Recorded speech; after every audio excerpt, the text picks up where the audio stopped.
Hi, this is Rishu and today we are going to discuss CTAT previous year question paper।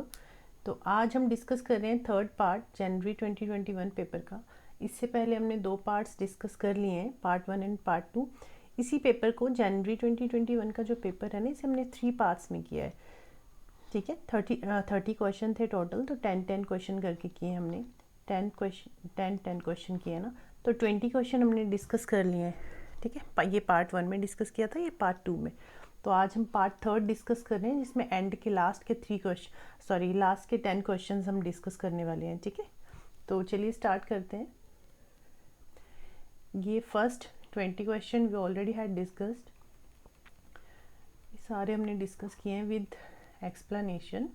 ठीक है, अगर आपने ये video अभी तक नहीं देखी है तो आप प्लीज़ ये वीडियो भी देख लीजिए। ठीक है, एंड आज हम स्टार्ट करेंगे क्वेश्चन नंबर 21 से। This is our question. Okay, question number 21। So question is from the following identify the statement that is true about science. इसमें से कोई एक स्टेटमेंट हमें बतानी है जो that is true about science. ठीक है, तो देख लेते हैं क्या क्या स्टेटमेंट्स हैं। Option A, scientist rely heavily on imagination to carry out their work, कि साइंटिस्ट जो हैं अपने काम के लिए इमेजिनेशन पे बिलीव करते हैं। चलिए देख लेते हैं बाकी भी। Option B is all scientific idea are discovered and tested by controlled experiments. When a theory has been supported by a great deal of scientific evidence, it becomes law. And option D is, in time, science will be able to solve most of society's problem. तो science जो है society की problem solve करने के लिए नहीं है। Option C क्या कह रहा है, when a theory has been supported by a great deal of scientific evidence, it becomes law। कि जब थ्योरी को मतलब कोई एविडेंस मिल जाता है तो थ्योरी को हम लॉ में, थ्योरी जो है लॉ बन जाती है। तो ऐसा नहीं है, theory is different thing and law is different, both are different. Theory और लॉ दोनों अलग अलग चीज़ें हैं, थ्योरी एंड लॉ। ठीक है, okay. Theory never becomes a law. Theory क्या कहती है, थ्योरी में क्या होता है, थ्योरी एक्सप्लेन्स कि वाई समथिंग हैपन, कि हमने जो किया है, जो हमारी एक्सप्लेनेशन है वो क्यों की, वाई समथिंग हैपन। ठीक है, थ्योरी कहती है Y something happen, but law क्या कहता है, लॉ कहता है हाउ समथिंग हैपन, कि जो हुआ है वो कैसे हुआ, सॉरी क्यों हुआ, हाउ कैसे हुआ, हाउ समथिंग हैपन। ठीक है, तो इसमें कंफ्यूज मत होना, हाउ समथिंग हैपन कैसे हुआ, इसमें है वाई समथिंग हैपन। थ्योरी कहती है Y something happen and law कहता है हाउ समथिंग हैपन। ठीक है, कैसे हुआ, जो भी हुआ। तो both are different thing, both are not same. तो theory will never becomes a law, this is not our answer. All scientific ideas are discovered and tested by controlled experiments, कि जो सारे हमारे आइडियाज़ हैं उनको एक्सपेरिमेंट करके ही prove करते हैं। सारे आइडियाज़ के लिए हमें एक्सपेरिमेंट ही करना होता है, तो ऐसा नहीं है। सारे एक्सपेरिमेंट्स को, या जो भी हमारे माइंड में आइडिया आया, कोई भी आइडिया आया, तो हर चीज़ को हम एक्सपेरिमेंट के साथ नहीं प्रूव करते हैं कि हाँ कुछ भी आइडिया आ सकता है हमारे दिमाग में या साइंटिस्ट के दिमाग में, तो हर चीज़ को प्रूव नहीं करते हैं। उन्हें जो जेन्युइन लगता है, जिसका उनके पास प्रूफ होता है, उसी को वो एक्सपेरिमेंटली प्रूव करते हैं। ठीक है, तो दिस इज़ नॉट आंसर। इसमें हमें बताना है true about science. Scientist rely heavily on imagination to carry out their work, कि साइंटिस्ट जो काम करते हैं ना, उसके लिए वो इमेजिनेशन पे ज़्यादा बिलीव करते हैं। साइंटिस्ट पहले कोई चीज़ इमेजिन करेंगे, उसके बाद जो है साइंटिफिक मेथड्स के थ्रू वो अपने काम को प्रूव करते हैं। अब साइंटिफिक मेथड हमने डिस्कस किए थे। साइंटिफिक मेथड प्रीवियस क्लास अगर आपने देखी होगी, साइंटिफिक मेथड, मैं आपको एक बार इमेज भी दिखा देती हूँ फिर से। ठीक है, साइंटिफिक मेथड हमने डिस्कस किए थे कि साइंटिफिक मेथड क्या कहता है। एक बार मैं आपको इमेज दिखाती हूँ फिर आपको, हाँ ये दिस वन। साइंटिफिक मेथड में ना एक प्रोसेस होती है कि इसी प्रोसेस के थ्रू हमें, साइंटिस्ट जो है इसी प्रोसेस को फॉलो करते हैं। ऐसा नहीं कि किसी, फॉर एग्जांपल पहले उसने ऑब्जर्वेशन की फिर डायरेक्ट वो एनालिसिस पे जंप करेगा, ऐसा नहीं है। ये एक स्टेप वाइज प्रोसेस है। तो सबसे पहले ऑब्जर्वेशन होगी, ठीक है, फिर क्वेश्चन पुट करेगा, फिर हाइपोथेसिस बनाएगा, मीन्स कोई अपनी एक एक्सप्लेनेशन तैयार करेगा कि अगर ये चीज़ हुई है तो क्यों हुई है। But hypothesis is not yet proved, ठीक है। उसके बाद वो एक्सपेरिमेंट करेगा अपनी हाइपोथेसिस के बेस्ड पे, एक्सपेरिमेंट करने के बाद एनालाइज करेगा चीज़ों को, जो किया है वो सही है नहीं है, और उसके बाद फाइनल आंसर पे पहुंचेगा, फाइनल रिजल्ट पे पहुंचेगा, अपनी चीज़ों को कंक्लूड करेगा कि ये जो किया है इसका रिजल्ट क्या है, ठीक है। तो ये एक सीक्वेंस है, कई बार डायरेक्ट सीक्वेंस भी आ जाता है 1 मार्क्स का। पहले क्या होता है, observation, then question, then hypothesis, फिर एक्सपेरिमेंट, फिर एनालाइज करेगा, फिर फाइनल रिजल्ट पे पहुंचेगा, ठीक है। तो ये साइंटिफिक मेथड है, तो साइंटिफिक मेथड को फॉलो करके ही वो अपनी जो भी उसका एक्सपेरिमेंट है वो करता है, ठीक है। तो yes, scientist rely heavily on imagination, ठीक है। अगर वो इमेजिन ही नहीं करेगा, सोचेगा ही नहीं, वो डायरेक्ट थोड़ी ना कोई भी काम या कोई भी एक्सपेरिमेंट या कोई भी प्रैक्टिकल करना स्टार्ट करेगा, पहले वो उन चीज़ों को सोचेगा, उसके बाद वो अप्लाई करेगा, ठीक है।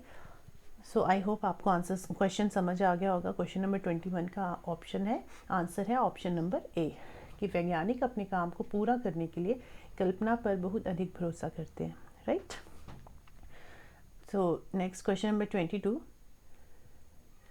Question number 22 is Ishu was given an individual task. Just wait. Yes, Ishu was given an individual task of collecting weather reports for a week. Identify where Ishu went wrong from the assessment indicators given below. Ishu एक बच्चा है, उसको teacher ने weather report collect करने के लिए कहा है कि 1 वीक की वेदर रिपोर्ट कलेक्ट करनी है आपको, ठीक है। तो इसमें उसने 4 पॉइंट्स लिखे हुए हैं, इशू ने अपने 4 पॉइंट्स मेंशन किए हैं, ठीक है। तो इसमें हमें बताना है कि कौन सा जो एक पॉइंट है वो गलत है, ठीक है। चलिए देख लेते हैं। Option number A is she tabulates data from a website every day, ठीक है। वो वेबसाइट से डेली डेटा कलेक्ट कर रही है, टेबल की फॉर्म में उसे ड्रॉ कर रही है, okay. She arrives at conclusion that rain may और may not takes place in some week. उस डेटा के अकॉर्डिंग वो इस कंक्लूजन पे पहुंची कि बारिश जो है इस हफ्ते बारिश हो भी सकती है, नहीं भी हो सकती है, ठीक है। उसने जो टेम्परेचर देखा, उसने जो डेटा बनाया, उसके बेस पे उसने ये कंक्लूजन किया, उसने ये रिजल्ट बनाया कि बारिश मे और may not take place in coming week. Option C is she concludes that decreased humidity increases the likelihood of rainfall, कि ह्यूमिडिटी कम होने से बारिश की संभावना बढ़ जाएगी। तो दिस इज़ नॉट राइट। फिर भी ऑप्शन नंबर डी भी एक बार देख लेते हैं। She understand that range of maximum and minimum temperature varies every day. Yes, तो मैक्सिमम और मिनिमम टेम्परेचर जो होता है वो डेली सेम नहीं रहता, वो हर दिन वेरी करता है, ठीक है। ऐसा नहीं है कि एक बारी जो एक हफ्ते का टेम्परेचर है मिनिमम 7 है या मिनिमम 8 है, मिनिमम इतना है 8 है और मैक्सिमम मान लीजिए 20 है, तो डेली सेम नहीं रहेगा, वो वेरी करता रहता है, डेली जो है टेम्परेचर चेंज होता रहता है। तो ये तीनों जो उसने कंक्लूजन निकाले 1 A B एंड D, ये तीनों तो सही है, बट उसने जो एक ये ऑप्शन दिया कि she concludes that decrease humidity increases likelihood of rainfall, this is wrong. Why? क्योंकि डिक्रीज ह्यूमिडिटी इंक्रीज़ नहीं करती है रेनफॉल के होने की संभावना को।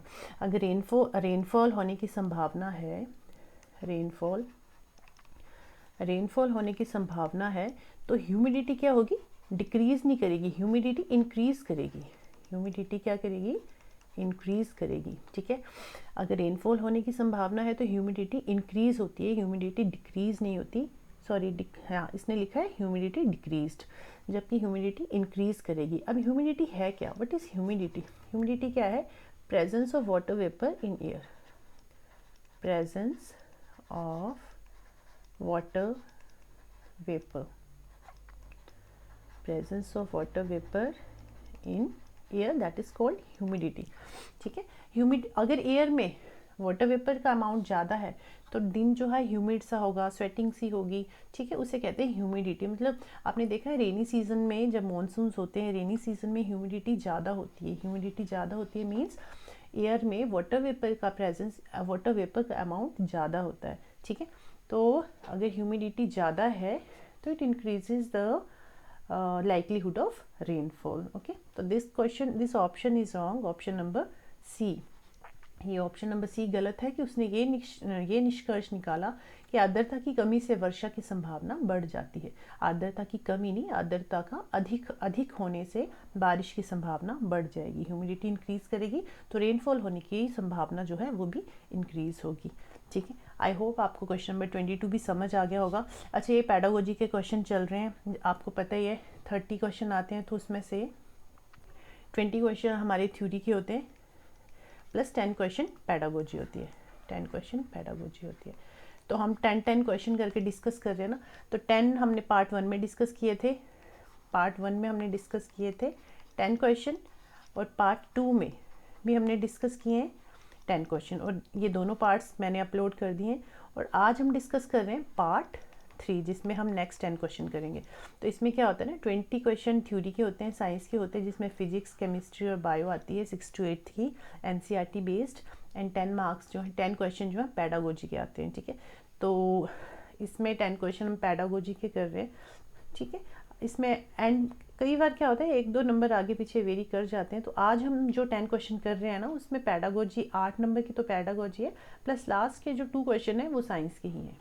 ठीक है, तो हमने 2 क्वेश्चन डिस्कस कर लिए। अब नेक्स्ट क्वेश्चन नंबर 3 डिस्कस कर लेते हैं। Which of the following is useful strategy to understand conceptual gaps in learner. Wait, मैं इसको इरेज कर दूँ पहले।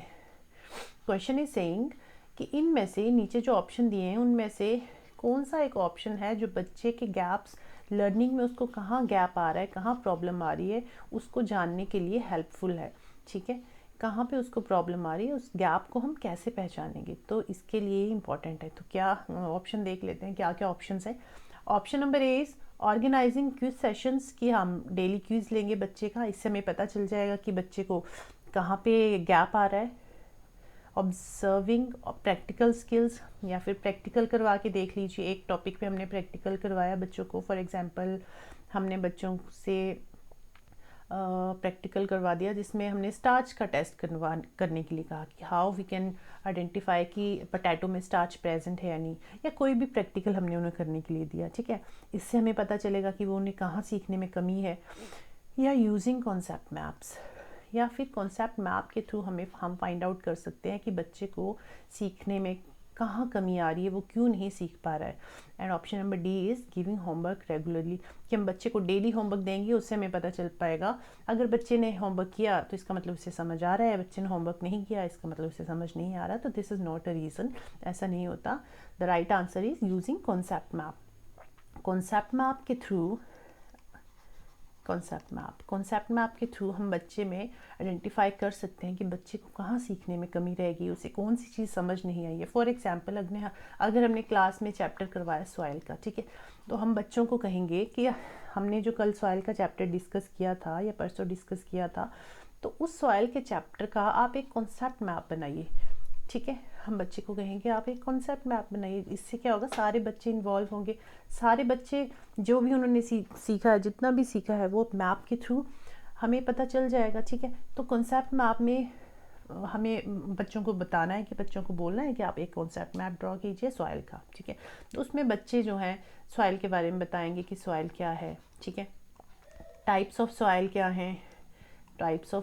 हैं, प्रॉपर्टीज़ ऑफ सॉइल क्या हैं। तो ये सारी चीज़ें अगर जिस बच्चे को पता होगी वो तो ड्रॉ कर देगा, जिसको नहीं पता होगी, जो नहीं समझ पाया होगा चीज़ों को, वो नहीं ड्रॉ कर पाएगा। ठीक है, तो कॉन्सेप्ट मैप के थ्रू जो है हम इस चीज़ का पता कर सकते हैं कि बच्चे को सीखने में कहाँ प्रॉब्लम आ रही है, बच्चा क्यों नहीं सीख पाया, फिर हम उस चीज़ को बच्चे को दोबारा से एक्सप्लेन करेंगे। ठीक है, तो concept map is the right answer. इसके थ्रू बच्चे को सीखने में कहाँ कमी आई है, क्या गैप कहाँ आ रहा है, तो वो हम पता कर सकते हैं। This is our right answer. अवधारणा मानचित्रों का उपयोग करके हम बच्चे की सीखने में कहाँ वो चूक हो रही है वो पता कर सकते हैं। ठीक है, option number C is our right answer. ठीक है, आई होप आपको क्वेश्चन समझ आ गया होगा। नेक्स्ट क्वेश्चन नंबर 24 डिस्कस कर लेते हैं। Question number 24 is Question number 24 is to encourage more girls to take up science, you may adopt all of the following strategies except। एक लड़की को, ठीक है, लड़की छात्रा है, उसको आपने साइंस सब्जेक्ट लेने के लिए इनकरेज करना है। ठीक है, तो आप इन 4 ऑप्शन दिए हुए नीचे, इन 4 ऑप्शंस में से कौन से 3 ऑप्शन जो हैं आप फॉलो करें सही है कि बच्चे को हमें इंसिस्ट करना है कि आपको साइंस लेनी है, तो उसके लिए हमें इन उसमें से चारों में से 3 ऑप्शन सही हैं, सही होंगे और एक ऑप्शन गलत होगा। तो जो वो एक ऑप्शन गलत होगा वही हमें फाइंड आउट करना है कि कौन सा एक ऑप्शन गलत है। ठीक है, यस, ऑप्शन ए कह रहा है use gender sensitive language and encourage your students to do so. हम क्या करेंगे कि बच्चे को कहेंगे क्लास में, अपनी क्लास में बॉयज़ हैं गर्ल्स हैं, बच्चे को हम जेंडर सेंसिटिव, हम खुद भी टीचर इवन खुद भी जेंडर सेंसिटिव लैंग्वेज यूज़ करेगा, बायसनेस नहीं होनी चाहिए क्लास में। ठीक है, जेंडर सेंसिटिव लैंग्वेज मतलब लड़का लड़की दोनों को देख के ध्यान में रखते हुए हम जो भी लैंग्वेज यूज़ करेंगे, ऐसा ना हो कि हम गर्ल्स के लिए ज़्यादा पॉजेसिव है या फिर हम बॉयज़ के लिए ज़्यादा पॉजेसिव है। हमें इक्वल मेंटेन करके चलना है क्लास को। तो कोई भी ऐसी भाषा का उपयोग नहीं करना है जो जेंडर सेंसिटिव लैंग्वेज हो, ऐसे शब्दों का यूज़ नहीं करना है हमें। ठीक है, और बच्चों को भी हमें यही करने के लिए कहना है, तो ये तो सही है। सेकंड ऑप्शन है be mindful that girls always dominate discussion in science classroom, कि जो गर्ल्स हैं वो हमेशा क्लास में जैसे बॉयज़ और गर्ल्स की क्लास है ना, तो ऐसा नहीं कि सिर्फ हम बॉयज़ को ही मौका दे रहे हैं, हमें गर्ल्स को भी मौका देना है कि वो जो है क्लास में डिबेट करे। ठीक है, किसी टॉपिक पे अगर कोई भी टॉपिक है तो उसमें जितना हम बॉयज़ को मौका देंगे उतना ही हमें गर्ल्स को भी मौका देना है कि हम उस गर्ल्स को उस डिस्कशन में पार्टिसिपेट करने का मौका दें। ठीक है, कि गर्ल्स जो हैं गर्ल्स भी उस डिबेट में पार्टिसिपेट हों, ये भी सही है। Invite women scientist to visit your classroom, हमें वुमेन साइंटिस्ट को क्लासरूम में बुलाना चाहिए या फिर हमें बच्चों को ये एग्जाम्पल देना चाहिए कि वुमेन साइंटिस्ट भी क्या क्या करती हैं। हम डॉक्टर कल्पना चावला का एग्जाम्पल दे सकते हैं कि that she was first Indian women to travel to space, जिससे लड़कियों को इस चीज़ को सोचने का वो होगा कि यस गर्ल्स भी कर सकती हैं। ठीक है, कि साइंटिस्ट जो है ऐसा नहीं कि बॉयज़ ही साइंटिस्ट बन सकते हैं, गर्ल्स भी कर सकती हैं साइंस की फील्ड में काफ़ी अच्छा। ठीक है, तो इसके लिए हम किसी वुमेन साइंटिस्ट को क्लास में विजिट करवा सकते हैं। This is also right. Option number D is engage students in examining myth and stereotypes about, कि हमें क्लास में क्या मिथ हैं क्या स्टीरियोटाइप हैं, कि हमें बच्चों को एंगेज करना है कि जो मिथ मतलब कुछ साइंस से रिलेटेड मिथ और स्टीरियोटाइप है। मतलब मिथ और स्टीरियोटाइप, जैसे मिथ होता है कि स्टीरियोटाइप जैसे अंधविश्वास टाइप या फिर मनगढ़ंत कहानियाँ हमने बना रखी हैं कि जैसे एग्जांपल देती हूँ आपको एक, कि बॉयज़ जो हैं, हाँ हम कहते हैं ना कि बॉयज़ कभी नहीं रोते। ठीक है, ऐसा हम कहते हैं कई बारी। या फिर बॉयज़ को वीडियो गेम्स पसंद हैं, बॉयज़ लाइक गेम्स में ज़्यादा अच्छा करते हैं बॉयज़, या फिर गर्ल्स को फैशन पसंद है। तो ऐसा कुछ नहीं होता। ठीक है, अपना अपना इंटरेस्ट होता है, जिसको जिस चीज़, चाहे वो बॉय है या गर्ल है, जिसको जिस चीज़ में इंटरेस्ट है वो वही करेगा। ऐसा नहीं है कि बॉयज़ गेम्स अच्छा खेलते हैं और गर्ल्स फैशन ज़्यादा अच्छा करती हैं। तो ये just a myth and stereotype है, ऐसा नहीं होता है। ठीक है, तो एंगेज स्टूडेंट इन एग्जामिनिंग, बच्चों को भी हम ये चीज़ सिखाएं कि क्या मिथ है, क्या स्टीरियोटाइप है और क्या रियलिटी है। ठीक है, तो ये डी ऑप्शन। अच्छा, बी ऑप्शन था be mindful that girl always मैंने आपको पहले भी बताया, जहाँ पे भी ओनली जैसा है शब्द यूज़ हो रहा है ऑप्शन में, अगर आपको क्वेश्चन नहीं भी आता है ना, जहाँ भी लिखा है ओनली, ऑप्शन में जहाँ भी ओनली है या टोटली है या ऑलवेज इस तरह के नेगेटिव शब्द नहीं हो, तो वो हमारा आंसर कभी भी नहीं होगा। ठीक है, इस बात का ध्यान रखिए, ये नेगेटिव पॉइंट होते हैं। इसमें लिखा कि be mindful that girl always, not girl always. हमें बॉयज़ और गर्ल्स दोनों को इक्वल अपॉर्चुनिटी देनी है, बॉयज़ प्लस गर्ल्स दोनों को इक्वल अपॉर्चुनिटी देनी है।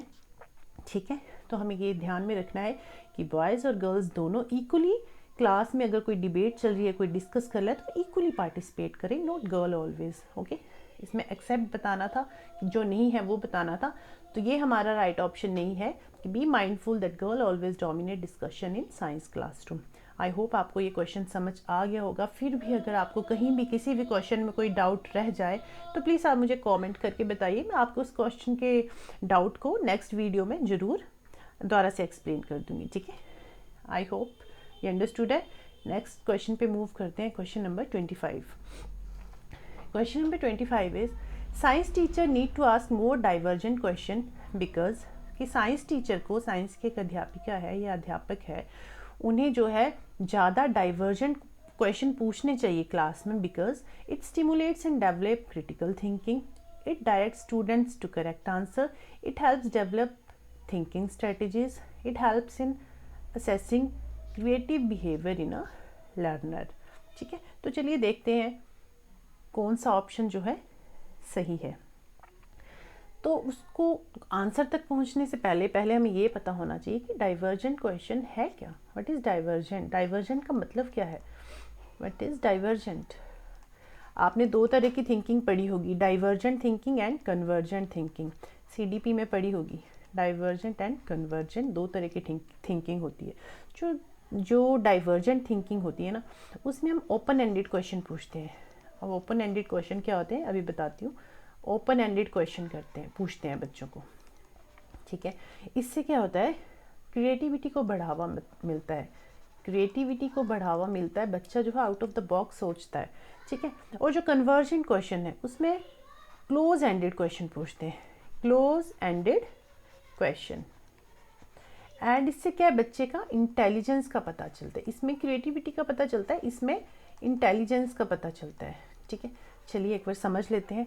डाइवर्जेंट थिंकिंग में ओपन एंडेड क्वेश्चन पूछते हैं हम। ठीक है, ओपन एंडेड क्वेश्चन होता है कि जिससे, जैसे ऐसे टाइप क्वेश्चन है ना, उस तरह के क्वेश्चन, ऐसे टाइप क्वेश्चन, मतलब बच्चा जो है 100 तरह के पॉइंट, 100 तरह जो भी उसके दिमाग में आएगा वो 100 तरह के पॉइंट अपने रख देगा उस टॉपिक से रिलेटेड। ठीक है, जबकि कन्वर्जेंट में क्या होता है, क्लोज एंडेड क्वेश्चन में क्या होता है, बच्चा सिर्फ बच्चा सिर्फ बाउंड होके रह जाता है। उसके वो ज़्यादा ऑप्शंस नहीं दे सकता, वो सिर्फ एक ऑप्शन बताएगा कि ये सही है या गलत। ठीक है, जैसे एमसीक्यू टाइप के जो क्वेश्चन है ना हमारे, ये क्लोज एंडेड क्वेश्चन में आते हैं, क्योंकि इसमें हम ज़्यादा नहीं सोच सकते। हमें पता भी है, फिर भी हमें सिर्फ एक ही आंसर बताना है कि ये 4 ऑप्शन है हमारे पास, ये 4 ऑप्शन, इन चारों में से कोई एक ऑप्शन होगा। तो बच्चे को या हमें सिर्फ एक ही ऑप्शन टिक करना है, उसे हम कहते हैं क्लोज एंडेड क्वेश्चन। और ओपन एंडेड क्वेश्चन में ऐसे टाइप क्वेश्चन, फॉर एग्जांपल हमने बच्चे को लिखने को कह दिया, तो उसमें बच्चे के दिमाग में जो जितनी भी चीज़ें आएंगी वो सारी उस क्वेश्चन में मेंशन करेगा वो। तो ओपन एंड डाइवर्जेंट थिंकिंग में कैसी होती है, ओपन एंडेड होती है। इसमें हम ओपन एंडेड क्वेश्चन पूछते हैं, एंड इससे क्या होता है, बच्चे की क्रिएटिविटी का पता चलता है। ठीक है, डाइवर्जेंट थिंकिंग में बच्चे की क्रिएटिविटी का पता चलता है, वो out of the box thinking करता है, कुछ हट के सोचता है, आउट ऑफ बॉक्स थिंकिंग करता है, एंड दिशाओं में सोचता है। मतलब उसको हमने एक टॉपिक दे दिया, अब वो दिशाओं में सोचेगा, उसके बारे में जो उसे पता हो वो सारी चीज़ें मेंशन कर देगा, दिशाओं में सोचता है डाइवर्जेंट थिंकिंग में। बल्कि और जो ये कन्वर्जेंट थिंकिंग है, कन्वर्जेंट थिंकिंग में क्या है, बच्चे को अपनी बुद्धि का यूज़ करके, अपनी इंटेलिजेंस का यूज़ करके सिर्फ एक ही आंसर फाइंड आउट करना है। जैसे एमसीक्यू है तो एमसीक्यू एक ही आंसर हम लगा सकते हैं, उसके लिए हम अपनी इंटेलिजेंस यूज़ करते हैं। ठीक है, तो डाइवर्जेंट थिंकिंग, आई होप आपको समझ आ गया होगा कि what is the difference between divergent thinking and convergent thinking. Divergent thinking open ended question आते हैं, क्रिएटिविटी आती है, आउट ऑफ द बॉक्स सोचता है बच्चा, इसमें लेटरल थिंकिंग भी डाइवर्जेंट में ही आती है। एंड कन्वर्जेंट थिंकिंग में क्लोज एंडेड क्वेश्चन पूछते हैं, एंड बच्चा जो है अपनी इंटेलिजेंस का यूज़ करता है, अपनी बुद्धि का प्रयोग करता है। ठीक है, एमसीक्यू इसका एग्जाम्पल हो गया। ठीक है, आई होप आपको डाइवर्जेंट और कन्वर्जेंट में कोई कन्फ्यूजन नहीं रहा होगा। डाइवर्जेंट में बच्चा दिशाओं में सोचता है, और इसमें बच्चा सिर्फ एक पॉइंट पे सोचता है, सिर्फ एक ऑप्शन दे सकता है वो। राइट, तो चलिए अब आंसर क्वेश्चन पे वापस आते हैं कि science teacher needs to ask more divergent question, ज़्यादा डाइवर्जेंट क्वेश्चन पूछने होंगे क्लास टीचर को, बिकॉज इससे क्या होगा, it stimulates and develop critical thinking. Yes, critical thinking को बढ़ावा देगा, लिटिल थिंकिंग को बढ़ावा देगा। It direct students to correct answer, जरूरी नहीं है कि उसने जो सोचा है वो सही ही है ना, तो ज़रूरी नहीं है उसके दिमाग में जो आया वो ऑलवेज राइट ही हो, ऑलवेज करेक्ट ही हो। ठीक है, तो ये हमारा ऑप्शन नहीं होगा। It helps develop thinking strategies से जो है डेवलप होंगी बच्चे की। And option D is it helps in assessing creative behaviour in learner. मैंने भी बताया कि बच्चे की क्रिएटिविटी को दर्शाता है डाइवर्जेंट थिंकिंग। ठीक है, तो ए सी डी हमारे राइट आंसर हैं, ए सी डी। सो हमारा राइट ऑप्शन जो है, राइट आंसर जो है that is option B, A C D. This is our right answer. ठीक है, आई होप आपको ये क्वेश्चन समझ आ गया होगा कि what is difference between divergent and convergent thinking. अब इसमें तो डाइवर्जेंट थिंकिंग से रिलेटेड क्वेश्चन आया, अगर कन्वर्जेंट थिंकिंग से क्वेश्चन आता है तब भी आई होप कि आप कर लोगे अब, ठीक है। चलिए मूव करते हैं अपने नेक्स्ट क्वेश्चन, क्वेश्चन नंबर 26 पे। Question number 26 is using demonstration in classroom predominantly involve learners इन, मतलब बच्चा टीचर जो है क्लास में कोई डेमो दे रहा है, फॉर एग्जांपल सॉइल का ही ले लो, ठीक है। सॉइल की टाइप्स बताई टीचर ने, प्रॉपर्टी शो की कि हर एक प्रॉपर्टीज़, हर सॉइल की क्या क्या प्रॉपर्टी है। हमने बच्चे को बताया कि 3 तरह की सॉइल होती है, सैंडी सॉइल, क्लेई सॉइल और लोमी सॉइल। और ये क्वेश्चन भी हमने डिस्कस किया है प्रीवियस क्लास में, sandy, clayey and loamy soil है, ठीक है। तो हमने बच्चे को टाइप्स बताई, इन तीनों टाइप्स की जो सॉइल है उसमें कौन कौन सी हम क्रॉप्स ग्रो कर सकते हैं वो बताया, ठीक है। प्रॉपर्टीज़ है, कौन सी सॉइल ज़्यादा पानी एब्जॉर्व करेगी, कौन सी सॉइल कम पानी एब्जॉर्व करेगी। तो हमने क्लास में बच्चों को डेमो दिया सॉइल का, ठीक है। तो इस डेमो से कोई भी एग्जाम्पल ले सकते हैं, ये जस्ट मैं आपको एग्जाम्पल दे रही हूँ कि अगर हम बच्चे को सॉइल का डेमो दे रहे हैं क्लास में, तो इससे क्या होगा, लर्नर किस चीज़ में इन्वॉल्व हो रहा है, मतलब लर्नर की क्या चीज़ ज़्यादा इन्वॉल्व हो रही है इसमें। तो ऑप्शन देख लेते हैं। Option number A is visual and auditory learning. Visual होता है देख के सीखना, एंड ऑडिटरी मतलब सुनना। विजुअल मतलब देखना, विजुअल मतलब देखना, ठीक है, देख के सीख रहा है वो। एंड ऑडिटरी होता है सुनना, ऑडिटरी मतलब सुनना, मतलब टीचर जो कह रहा है, जो बता रहा है, उसको देख के और सुन के उस चीज़ को ग्रहण कर रहा है, उस चीज़ को अडॉप्ट कर रहा है वो, ठीक है। तो यहाँ पे कौन सी स्किल को डेवलप हो रही है, कौन सी चीज़ यूज़ हो रही है उसकी, visual and auditory learning use हो रही है, ठीक है। विजुअल लर्निंग ओनली नहीं, वैसे भी मैंने कहा था जहाँ पे भी ओनली वाला शब्द आ जाए वो नेगेटिव होता है। Visual, auditory and kinesthetic. Visual और ऑडिटरी तो यूज़ कर रहा है बट काइनेस्थेटिक लर्निंग यूज़ नहीं कर रहा है। काइनेस्थेटिक होता है जहाँ पे फिजिकली एक्टिव होता है बच्चा, जहाँ पे बच्चा फिजिकली एक्टिव है, that is called kinesthetic. Physical active नहीं है बच्चा, अभी क्लास में टीचर डेमो दे रही है ना, तो इसमें फिजिकली एक्टिव नहीं है, वो जस्ट सुन रहा है और देख रहा है, ठीक है, खुद परफॉर्म नहीं कर रहा है एक्टिविटी को। तो this is not a right answer. Option D is auditory and kinesthetic. Auditory तो है बट काइनेस्थेटिक अगेन नहीं है, तो हमारा राइट आंसर है option number A, visual and auditory. Class में डेमो दे रहा है टीचर और बच्चा विजुअली उसको देख रहा है और सुन रहा है, ठीक है। So option number A is right answer, दृश्य और श्रवण सीखना, ठीक है। Question 26 done. Next is question number 27। अब क्वेश्चन नंबर 27 में, yes, question number 27 is give the sequence of planning for your science classroom using inquiry approach. Inquiry approach का use करके क्लासरूम में teaching concept of density. Class में teacher ने density का concept पढ़ाना है बच्चे को, ठीक है। तो यहाँ पे क्लास में इंक्वायरी अप्रोच का उसने यूज़ किया, ठीक है। डेंसिटी एक टॉपिक पढ़ाया, डेंसिटी टॉपिक में उसने इंक्वायरी अप्रोच का यूज़ करना है। इंक्वायरी अप्रोच क्या होती है अभी बताऊंगी। इंक्वायरी अप्रोच का यूज़ करना है, तो उसके लिए कौन सी यहाँ पे 4 ऑप्शन दी, सी डी 3 ऑप्शन दिए हैं, ऑप्शन ए बी सी। इसमें से हमें बताना है कि कौन सा ऑप्शन, कौन सी चीज़ पहले आएगी, मतलब स्टेप वाइज उसको करना है। तो कौन सा ऑप्शन पहले आएगा, कौन सा बाद में आएगा, ठीक है, कि उसको सीक्वेंस में अरेंज करना है हमें, ठीक है, चीज़ों को सीक्वेंस में अरेंज करना है इंक्वायरी अप्रोच का यूज़ करके, ठीक है, ओके। अब इंक्वायरी अप्रोच क्या है, चलिए पहले ये देख लेते हैं इंक्वायरी अप्रोच है क्या। राइट, इंक्वायरी अप्रोच में 5E का यूज़ करते हैं हम। इंक्वायरी अप्रोच में 5E's का यूज़ करते हैं। वो 5E कौन कौन से हैं?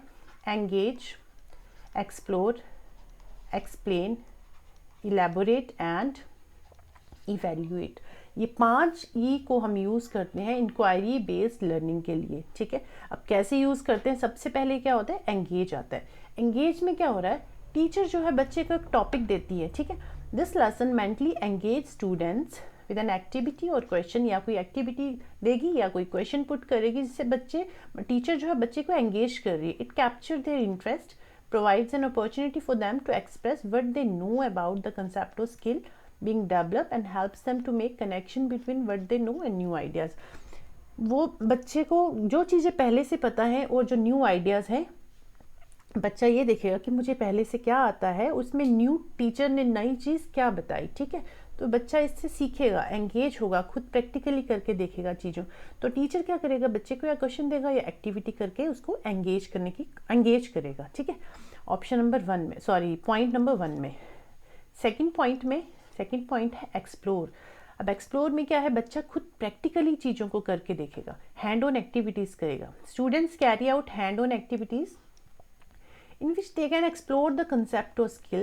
They grapple with the, मतलब deal with the problem or phenomena and describe in their own words. This phase allows students to acquire common set of experience that they can use to help each other make sense of new concept or skill. अब इसमें क्या है, बच्चा खुद से explore करेगा तो कई सारी नई चीज़ें भी सीखेगा. अच्छा, अगर ये हो रहा है तो ये क्यों हो रहा है. जैसे डेंसिटी का टॉपिक अगर मैम करा रही है या सर करा रहे हैं, नॉट ओनली मैम, डेंसिटी का टॉपिक अगर कोई टीचर करा रहा है तो उसमें ये सीखेगा कि कौन सी चीज़ हैवी है, कौन सी लाइट है. ठीक है, कौन सी चीज़ वाटर में फ्लोट करेगी, कौन सी चीज़ वाटर में सिंक करेगी. तो इस तरह की एक्टिविटीज़ वो खुद करके देखेगा. ठीक है, एक्सप्लोर करेगा चीज़ों को. फिर उसके बाद ऑप्शन नंबर 3, अब उसने जो एक्सप्लोर किया है अपने पॉइंट्स को एक्सप्लेन करेगा. Okay, only after students have explored, और ये एक्सप्लेनेशन वो कब करेगा, एक्सप्लोर करने के बाद ही वो एक्सप्लेनेशन देगा.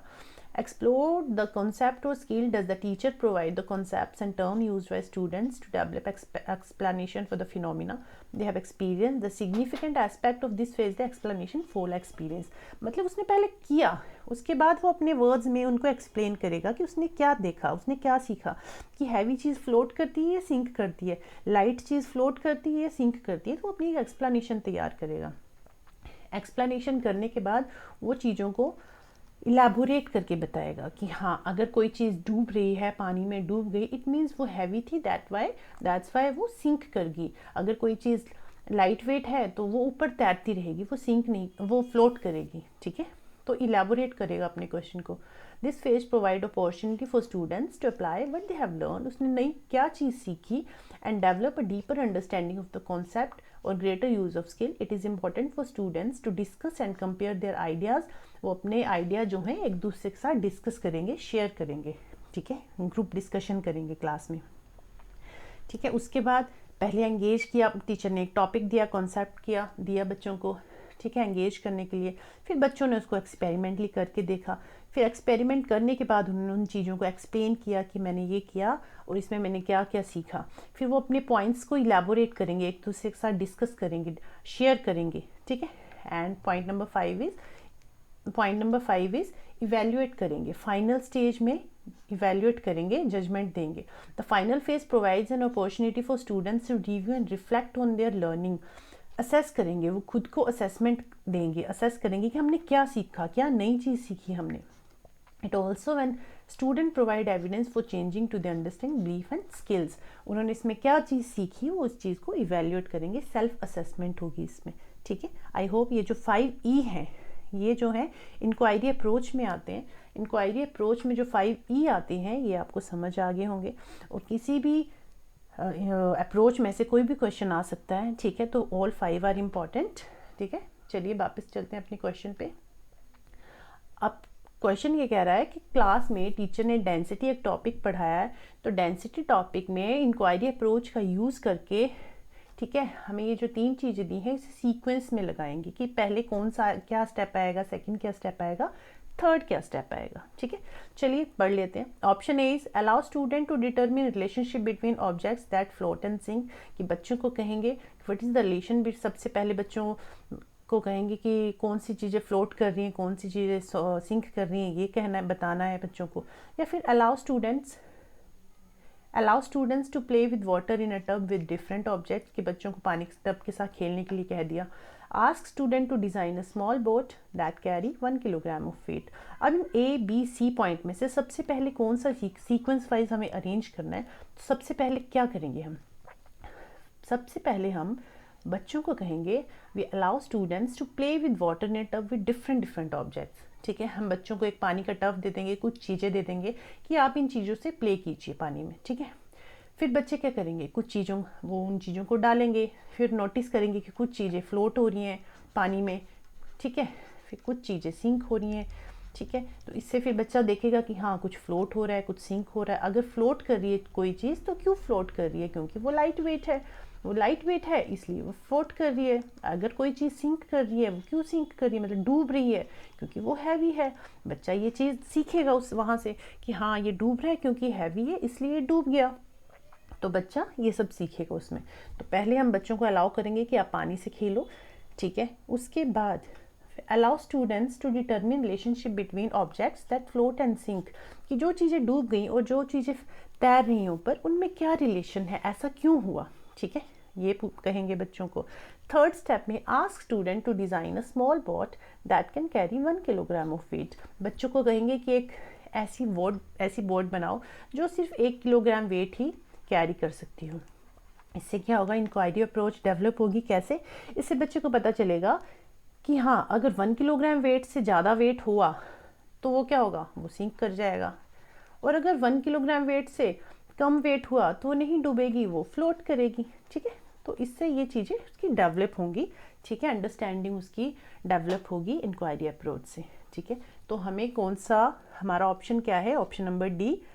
पहले हम बी ऑप्शन करेंगे, allow student to play with water and tub with different object. उसके बाद हम कहेंगे, बच्चों से पूछेंगे कि what is the relationship between objects that float and sink, and then we ask students to design a small boat that can carry 1 kg of weight. So option number D is right answer. Option D हमारा सही answer है इस question का। ठीक है, next question 28 पे आते हैं। 28 क्वेश्चन, अब ये साइंस के क्वेश्चन होंगे 3 क्वेश्चन। 28, 29, 30 पैडागोजी वहाँ तक खत्म होगी। पैडागोजी के कुछ क्वेश्चन हमने पिछली वीडियो में भी डिस्कस किए थे, तो आप पार्ट सेकंड में, तो आप वो भी जरूर देखिए वहाँ से। And okay, question number 28 is Y is a plant which does not have chlorophyll, what could Y be. Y कोई प्लांट है एंड उसमें क्लोरोफिल नहीं है। हमें पता है ना, प्लांट अपना खाना फोटोसिंथेसिस की हेल्प से बनाते हैं in the presence of light and water, है ना। प्लांट को खाना बनाने के लिए लाइट चाहिए, वाटर चाहिए, कार्बन डाइऑक्साइड चाहिए, in the presence of chlorophyll, and it makes their food glucose plus oxygen. ठीक है, in the presence of chlorophyll और लाइट, और वो अपना खाना बनाते हैं, ग्लूकोज और ऑक्सीजन देते हैं। ग्लूकोज तो वो यूज़ कर लेंगे एज अ फूड, और ऑक्सीजन जो है रिलीज़ करते हैं, और यही ऑक्सीजन जो है ह्यूमन बींग्स या एनी लिविंग थिंग जो है इस ऑक्सीजन को यूज़ कर लेती है, हम इस ऑक्सीजन को यूज़ कर लेते हैं। ठीक है, तो इसमें पूछ रहा है कि वाई एक प्लांट है विच does not have a chlorophyll, उसके पास क्लोरोफिल नहीं है, तो वाई क्या हो सकता है इन 4 ऑप्शंस में से। कसकटा होगा, एल्गी होगा, पिक्चर प्लांट है, या मैपल ट्री है। ठीक है, तो एक बारी मैं इनकी इमेज आपको दिखाती हूँ, तब आपको ज़्यादा बेटर आइडिया लग जाएगा। ठीक है, तो ये 4 ऑप्शन है। Option A is Cuscuta. Cuscuta आपने देखा है, एक येलो कलर की बेल सी होती है, अमर बेल, इसको अमर बेल भी कहते हैं, हिंदी में इसको अमर बेल कहते हैं। ये है ना बेल जैसी जो चढ़ रही है ग्रीन लीव्स के ऊपर, तो ये है कसकटा। कसकटा जो है अपना खाना खुद नहीं बना सकता, ये एक पैरासिटिक प्लांट है, ये अपना खाना दूसरे प्लांट से लेता है। ठीक है, तो कसकटा is our right answer of this question, कि कसकटा जो है अपना खाना खुद नहीं बनाता, ये एक पैरासिटिक प्लांट है जो दूसरों पे डिपेंड करता है। पैरासिटिक प्लांट, ये दूसरों पे डिपेंड करता है अपने खाने के लिए। ठीक है, सेकंड ये एल्गी। एल्गी आपने देखा वाटर में बहुत सारी, जहाँ पे पानी मूव नहीं, फ्लो नहीं करता, पानी इकट्ठा रहता है, तो काफ़ी दिन अगर पानी इकट्ठा रहे, जैसे तालाब वगैरह में आपने देखा होगा, तालाब को हम यूज़ नहीं कर रहे हैं, काफ़ी टाइम से पानी इकट्ठा है, तो ऊपर ये ग्रीन ग्रीन स्ट्रक्चर आते हैं कि एल्गी इकट्ठी, एल्गी बन जाती है। तो algae is green in colour. तो इतना तो आपको पता है, जो भी चीज़ ग्रीन है it means chlorophyll is present, और वो अपना खाना खुद बना सकता है। ठीक है, तो एल्गी अपना खाना खुद बनाती है। Pitcher plant, pitcher plant is green in colour. Pitcher plant देखिए ऐसा होता है, पिक्चर प्लांट में ना घड़े, एक पोट की तरह, सुराही की तरह शेप होती है इसकी, ऊपर इसके एक लिड है, इसमें क्या है, बीज या इंसेक्ट्स, बीज या इंसेक्ट को खाता है इंसेक्ट, बीज एंड इंसेक्ट यहाँ पे बैठेगा और ये यहाँ पे इसके ग्लू प्रेजेंट होता है जिसके साथ बी जो है चिपक जाएगा और इसका ये ढक्कन बंद हो जाएगा और वो बी जो या इंसेक्ट है वो पिक्चर प्लांट के अंदर चला जाएगा, पिक्चर प्लांट को खा लेगा और इससे वो एनर्जी लेगा, ठीक है। बट इस प्लांट में क्लोरोफिल प्रेजेंट होता है। अब क्लोरोफिल तो प्रेजेंट है, वो अपना खाना क्लोरोफिल से तो बनाता है, बट कुछ अमाउंट ऑफ फूड वो बीज और इंसेक्ट से भी लेता है। ऐसा क्यों होता है? क्योंकि जहाँ पे ये पिक्चर प्लांट ग्रो करता है ना, वहाँ नाइट्रोजन एब्सेंट, मतलब नाइट्रोजन का लेस अमाउंट होता है, नाइट्रोजन लेस अमाउंट होता है। तो नाइट्रोजन की कमी को पूरा करने के लिए ये क्या करता है, बीज और इंसेक्ट को खाता है और वहाँ से अपनी नाइट्रोजन की कमी को पूरा कर लेता है। हाँ, ये क्लोरोफिल भी हो, मतलब क्लोरोफिल भी प्रेजेंट होता है इसमें, क्लोरोफिल के थ्रू भी ये कुछ अमाउंट ऑफ फूड खुद बनाता है, ठीक है।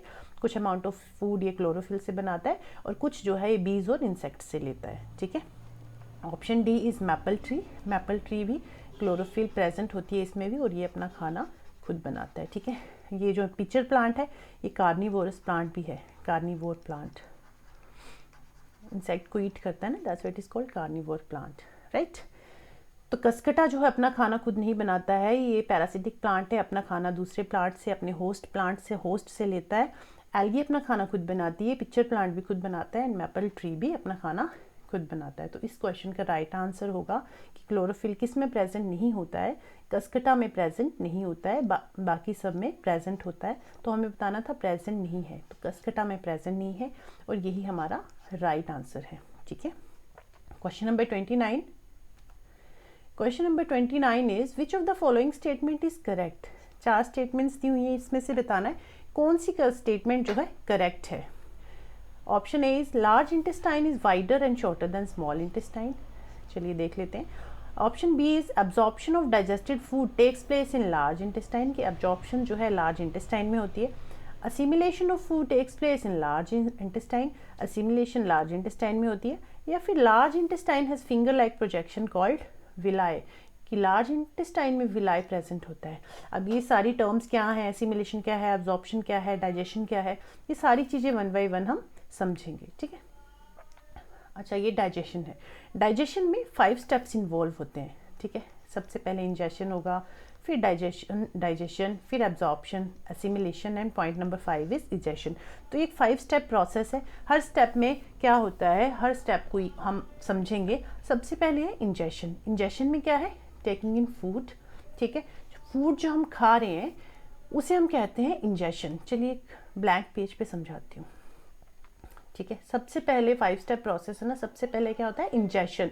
इंजेशन में क्या होता है, इनटेक ऑफ फूड, फूड का खाना, फूड को इनटेक करना, intake of food through mouth, ठीक है। Intake of food through mouth, उसको हम कह रहे हैं इंजेशन, थ्रू माउथ, इसको हम कह रहे हैं इंजेशन। मतलब खाने को मुंह तक लेके जाना, उसको हम कह रहे हैं इंजेशन। और इंजेशन में क्या है, कौन कौन सी चीज़ें जो रोल प्ले करती हैं हमारे माउथ में, माउथ, बक्कल कैविटी, ठीक है। माउथ जो है इसमें खाने, मतलब खाना हम माउथ में रख रहे हैं, ठीक है। इतना सा समझिए, खाने को हम माउथ में रख रहे हैं, दैट इज कॉल्ड इंजेशन।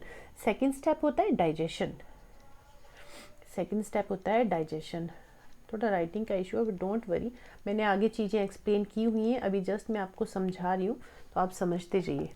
मैं क्या कह रही हूँ वो तो आपको समझ आ ही रहा होगा, ठीक है। डाइजेशन, सेकंड स्टेप होता है डाइजेशन। अब डाइजेशन में कौन कौन से पार्ट्स जो इंपॉर्टेंट रोल प्ले करते हैं, माउथ तो करता ही है, माउथ में टंग,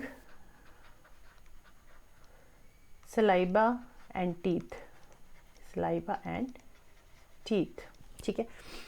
माउथ और बक्कल कैविटी में, बक्कल कैविटी मतलब मुंह की कैविटी जो है अंदर, जहाँ टंग प्रेजेंट है, सलाइवा प्रेजेंट है, टीथ प्रेजेंट है। टंग क्या करती है, खाने को मूवमेंट में हेल्प करती है, ठीक है। खाने को जब हम च्यू करते हैं, टीथ से हम क्या करते हैं, च्यू करते हैं, च्यू करते हैं, तो खाने की मूवमेंट में हेल्प करती है टंग। और सलाइवा क्या कर रहा है, खाने को मॉइस्चन कर रहा है। सलाइवा खाने को सॉफ्ट बनाता है ताकि ईजिली जो है खाना जो है ईजिली हम निगल सके, ईजिली स्वेलो कर सके। तो सलाइवा मॉइस्चर प्रोवाइड करती है। टीथ जो है च्यू करने में हेल्प करता है। और टंग क्या करती है, उसकी मूवमेंट में हेल्प करती है। टंग जो है खाने को गले में पहुंचाने में हेल्प करेगी। टंग से जो खाना है पुश करेंगे हम, अपने ओइसोफेगस में भेजेंगे। माउथ के बाद खाना कहाँ जाएगा, ओइसोफेगस, ओइसोफेगस, ईसोफेगस। ईसोफेगस क्या है? एक पाइप सा होता है, एक पाइप लाइक स्ट्रक्चर होता है। आगे दिखाऊंगी, मैंने बना रखी, दे रखी है आपकी एक इमेज ली हुई है, उसमें आपको समझ आ जाएगा। पाइप लाइक स्ट्रक्चर है, गले में प्रेजेंट होता है, ठीक है। तो खाना जो है यहाँ इस पाइप से होता हुआ अंदर मतलब अंदर चला जाएगा, हमारे पेट में चला जाएगा ईसोफेगस के थ्रू होते हुए, और ये हमारे नेक रीजन में प्रेजेंट होता है, ठीक है। और ईसोफेगस में पेरिस्टालसिस मूवमेंट होती है। पेरिस्टालसिस, ये जो छोटी छोटी टर्म्स हैं आप ये याद रखना, मैंने लिखी भी हुई है नोट्स में, तो आप वहाँ से पढ़ लेना इनको। पेरिस्टालसिस मूवमेंट मतलब एक ये जो है मूवमेंट, ऐसे ऐसे खाना ऐसे ऐसे होके आता है, तो उसको कह रहे हैं पेरिस्टालसिस मूवमेंट, ठीक है। और ईसोफेगस में आ गया, सबसे पहले क्या हुआ? इंजेशन, इनटेक ऑफ फूड, हमने खाना मुंह में रखा, उसके बाद डाइजेशन स्टार्ट हो जाएगी माउथ में। कैसे? माउथ क्या करेगा? मतलब डाइजेशन हो नहीं रही है, बट डाइजेशन की प्रोसेस में माउथ क्या हेल्प कर रहा है। माउथ और ईसोफेगस में डाइजेशन नहीं हो रही है, बट ये डाइजेशन में हेल्प कर रहे हैं। कैसे? माउथ में टीथ है, खाने को च्यू करेगा, स्लाइवा मॉइस्चन करेगी, टंग जो है उसको पुश करेगा, ईसोफेगस में भेजेगा। फिर उसके बाद ईसोफेगस के बाद खाना जो है कहाँ जाएगा? हमारा स्टमक में। खाना कहाँ जाएगा? स्टमक में जाएगा, ठीक है।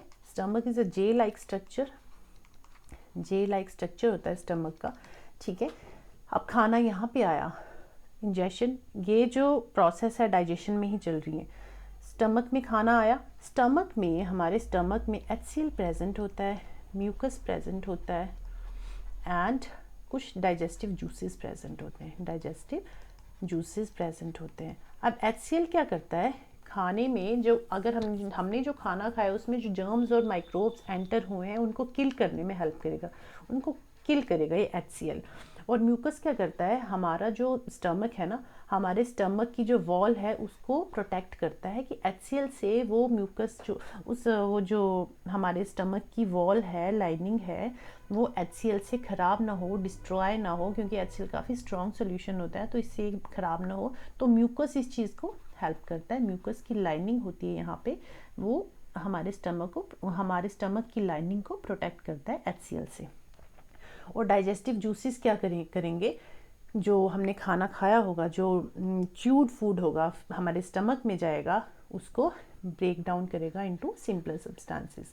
जो डाइजेस्टिव जूसेस हैं ब्रेक डाउन करेंगे सिंपलर सब्सटेंसेस में, ठीक है। अब जब खाना यहाँ स्टमक में है, ब्रेक डाउन हुआ, तो it is converted into chyme. इसको हम कहेंगे काइम, मतलब पार्शियली डाइजेस्टेड फूड। पूरा अच्छी तरह से डाइजेस्ट नहीं हुआ है, पार्शियली डाइजेस्टेड फूड हुआ है अभी तक स्टमक तक। अब स्टमक के बाद खाना कहाँ जाएगा? स्मॉल इंटेस्टाइन में। खाना कहाँ जाएगा? स्मॉल इंटेस्टाइन में, ठीक है। ये डाइजेशन में ही सारे स्टेप्स हो रहे हैं, माउथ का, ईसोफेगस का, स्टमक का, स्मॉल इंटेस्टाइन, अभी ये सब डाइजेशन वाले स्टेप में ही चल रहा है। 5 स्टेप प्रोसेस बताई थी, इंजेशन, डाइजेशन, एब्जॉर्प्शन, असिमिलेशन और इजेशन। तो अभी ये फर्स्ट स्टेप हमने कर लिया इंजेशन, सेकंड स्टेप हम डिस्कस कर रहे हैं डाइजेशन, ठीक है। तो ये स्मॉल इंटेस्टाइन भी डाइजेशन में ही हेल्प करती है। कैसे करेगी? इसको इरेज कर लेती हूँ, फिर डिस्कस करते हैं, ठीक है। इसको पहले इरेज कर लूँ, देन विल डिस्कस, ठीक है। अब स्मॉल इंटेस्टाइन जो है और लार्ज इंटेस्टाइन, ठीक है। स्मॉल इंटेस्टाइन जो है वो 7.5 मीटर लॉन्ग होती है, काफ़ी लंबी होती है as compare to large intestine, but still हम स्मॉल इंटेस्टाइन को स्मॉल क्यों कहते हैं जबकि वो 7.5 मीटर लंबी है, और जो लार्ज इंटेस्टाइन है ना हमारी, वो 1.5 मीटर लंबी है, ठीक है। बट हम स्मॉल इंटेस्टाइन कह रहे हैं, जो 7.5 मीटर लंबी है उसको हम स्मॉल इंटेस्टाइन कह रहे हैं, और लार्ज इंटेस्टाइन को हम लार्ज कह रहे हैं, पर वो तो 1.5 मीटर लंबी है। तो हम इनकी लेंथ के अकॉर्डिंग इनका नाम नहीं रखा है हमने, इनकी ब्रेड्थ के अकॉर्डिंग, विड्थ के अकॉर्डिंग इनका नाम रखा है, क्योंकि जो लार्ज इंटेस्टाइन है ना वो ज़्यादा वाइडर है। अभी मैं दिखाऊंगी, मैं बस जस्ट समझा रही हूँ, अभी मैं दिखाऊंगी आपको, ठीक है। स्मॉल इंटेस्टाइन में खाना चला गया, स्मॉल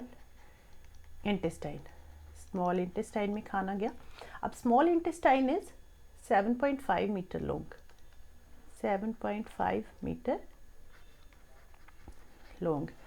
अब जो स्मॉल इंटेस्टाइन है ना, वहाँ पे 2 हमारी डक्ट्स हैं, एक लीवर और एक पैनक्रियाज।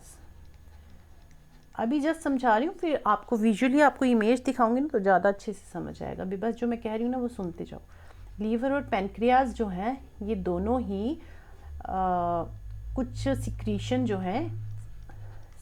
जो है स्मॉल इंटेस्टाइन में भेजते हैं, ठीक है, स्मॉल इंटेस्टाइन में सिक्रीट करेंगे। और कुछ इंटेस्टाइनल जूसेस भी होंगे जो इंटेस्टाइन में जाएंगे, ठीक है। अब यहाँ क्या होता है स्मॉल इंटेस्टाइन में लीवर जो है, लीवर के पास गॉल ब्लैडर होता है। लीवर क्या करता है, बाइल जूस भेजता है। लीवर क्या करता है, बाइल जूस भेजता है, बाइल जूस। और बाइल जूस क्या करता है, फैट की एब्जॉर्प्शन में हेल्प करता है, ब्रेक डाउन ऑफ फैट करता है, break down of fat. Bile juice क्या करेगा, फैट को ब्रेक डाउन करेगा, ठीक है। बाइल को ब्रेक डाउन करके लीवर बाइल जूस सिक्रीट करेगा, जो कि बाइल जूस क्या करेगा, ब्रेक डाउन ऑफ फैट करेगा। और एक मिनट, पेनक्रियास कुछ पेनक्रेटिक जूस सिक्रीट करेगा। पेनक्रियास क्या करेगा, पेनक्रेटिक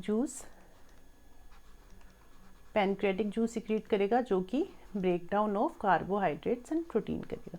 जो हमारे खाने में कार्बोहाइड्रेट्स एंड और प्रोटीन है, break down of carbohydrate and protein into simpler form, ठीक है।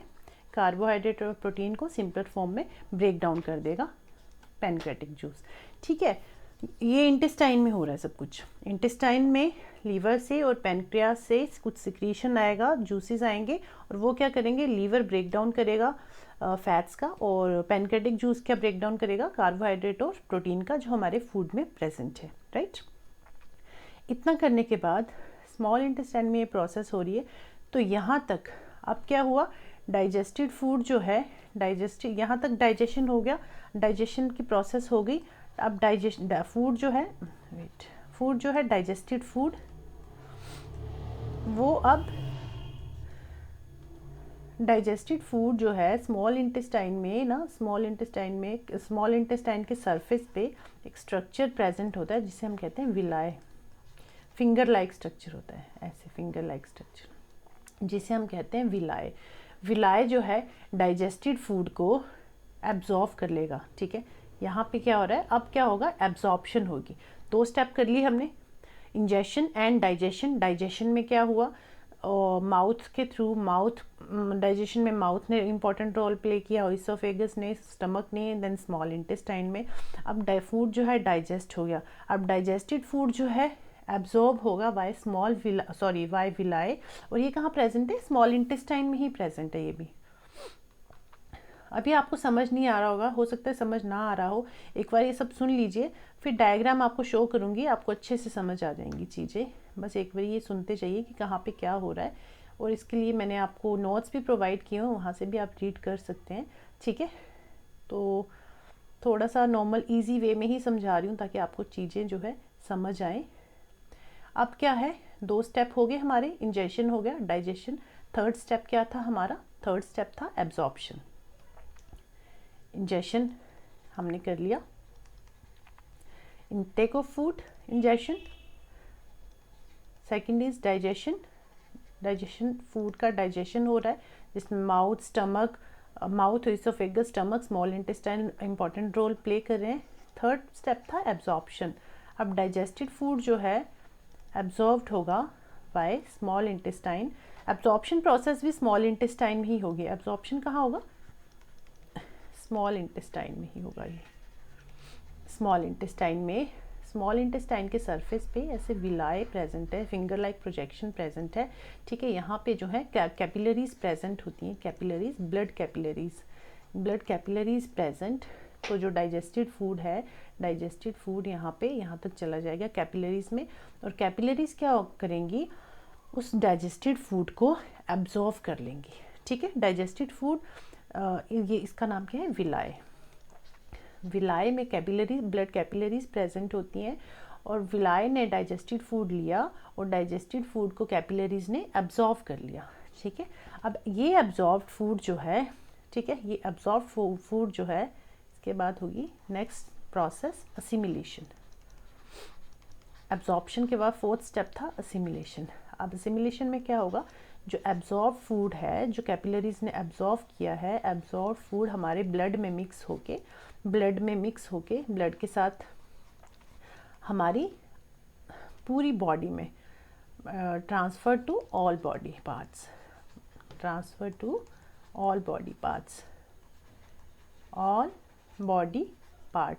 सारे बॉडी पार्ट्स में ट्रांसफ़र हो जाएगा। ये ब्लड जो है इस एब्जॉर्ब फूड को हमारे बॉडी के हर एक सेल को देगा, ठीक है।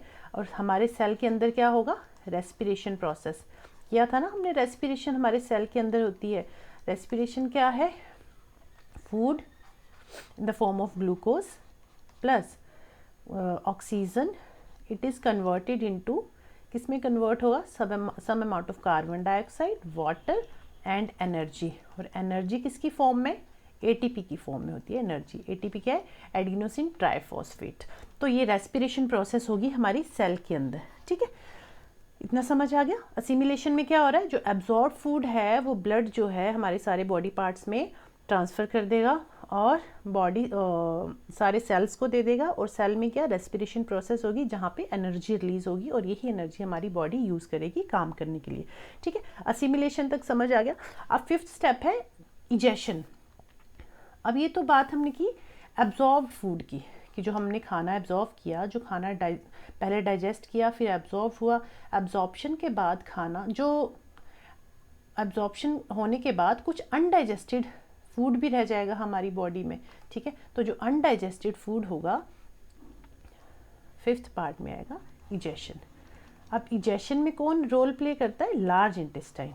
इजेशन में कहाँ पे प्रोसेस हो रही है, ये लार्ज इंटेस्टाइन में हो रही प्रोसेस, लार्ज इंटेस्टाइन में क्या होगा, लार्ज इंटेस्टाइन को 3 पार्ट्स में डिवाइड किया होता है, कोलोन, रेक्टम को, कोलोन की spelling COLON, wait eraser, yes, 3 parts में डिवाइड है हमारा लार्ज इंटेस्टाइन, कोलोन, रेक्टम और anus. Colon, rectum and third is anus, ठीक है। तो जो अनडाइजेस्टेड फूड है वो कोलोन में जाएगा, और कोलोन क्या करेगा, उस अनडाइजेस्टेड फूड में से जो वाटर है उसको एब्जॉर्व कर लेगा और वापस बॉडी को भेज देगा, और जो ड्राई फीसिस रह जाएंगी, जो ड्राई अनडाइजेस्टेड फूड रह जाएगा ना उसको कहते हैं फीसिस, ठीक है। इसको ये रेक्टम में भेज देगा, ठीक है, रेक्टम में स्टोर कर देगा, रेक्टम में। अब ये फीसिस जो है एनस के थ्रू बॉडी से बाहर चली जाएगी, बॉडी के बाहर चले जाएगा, ठीक है, आउट ऑफ द बॉडी। तो यही 5 स्टेप प्रोसेस है जो डाइजेशन में हेल्प कर रहा है, ingestion, digestion, absorption. First process ingestion, digestion, absorption, assimilation और इजेशन, ठीक है। इजेशन में लार्ज इंटेस्टाइन रोल प्ले करती है, ठीक है। आई होप इतना आपको समझ आ गया होगा। अब वापिस आते हैं 5 प्रोसेस।